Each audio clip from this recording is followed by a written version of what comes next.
How would you like to be and how would you like to feel when you let go? How is that inner feeling of freedom when you are getting rid of this necessity to feel safe, to be secure, and to secure the others, and especially your lover? How this would feel? My name is Adriana. And my name is Carmen, and we are part of Women of Spirituality. Today we want to talk to you about the art of surrendering. And why we are in such a need of control nowadays, why we need to control the environment, ourselves and others, and get to the point where we can find the reason and the cause of why we need to actually control. Now, because we want to learn how to let go of this need for controlling, we should understand that as women, it is a fundamental role to surrender.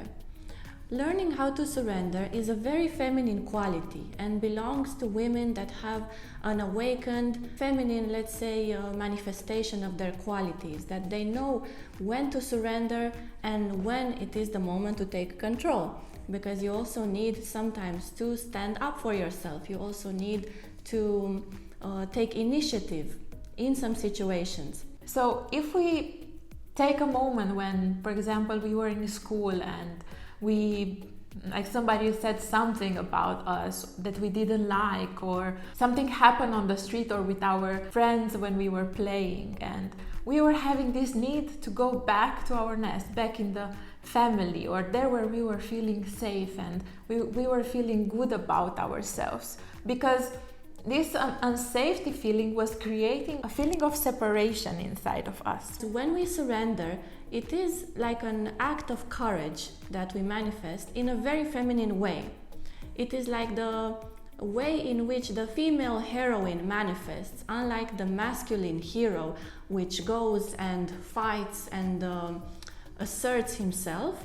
The feminine heroism, to say so, is when she surrenders, when she lets go, when she accepts whatever comes to her. We would look at a tree that would be opposing the wind and not wanting to let the wind flow through its branches, then the branches would break and the tree would fall down. So what is actually pushing us to be in control? Well, in the end is our ego.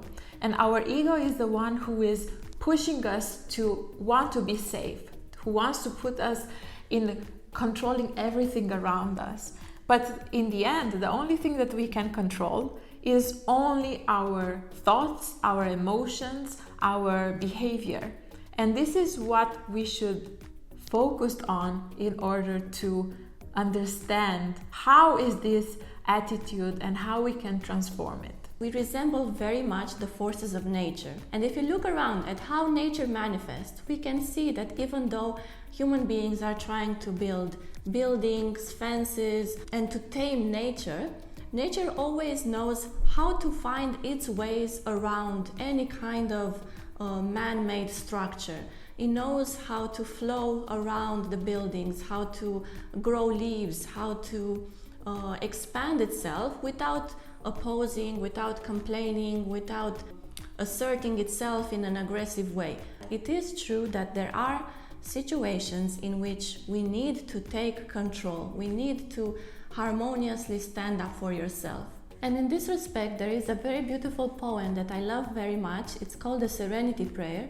And it says, God, please give me the serenity to accept the things that I cannot change, the courage to change the things I can, and the wisdom to know the difference. When I was once having this awareness upon the situation and I was feeling how obsessed I was in a particular thing in a relationship, and I wanted so much to know and to understand and to be able to control a situation, and I felt how if I just let go and I just relax, I can feel so much freedom. That was like for me one of the, let's say, enlightening moments, I can say, that made me feel free. And not only about that situation, because I realized how I don't have to care. Certain things have to be done in a certain way, or certain people have to act in a certain way for me to feel safe. And I felt that I was also offering freedom. to the other one. But the most important was that I was feeling free and I was focusing on myself and on my own present moment. Because every time when we want to control and we cannot let go of the things, we are not living in the present moment, because the present moment is here where the senses are, where we can feel the breath, when we are becoming aware of what we see, of what we touch, of how the smell is around us. All these sensations that our senses is offering to us is the present moment. We can first of all try to experience these two qualities that are fundamental: curiosity and courage. Because whenever a situation appears in our life and we start to oppose it, it's because we think we already know the outcome, that we know it will turn out bad for us, and therefore we try to control it, to maneuver it, to go in a certain way. But if we add curiosity, we can actually have the openness to see if it will turn out the way we think so. Now we can make a very short exercise. Just close your eyes and feel how you don't have any chains and any need for controlling anything. And just feel this freedom. Feel how you can even fly over any problem, any obstacle. And this freedom, it is the fuel of your own amazing capacity to surrender and to apply surrendering day by day with anything that you do.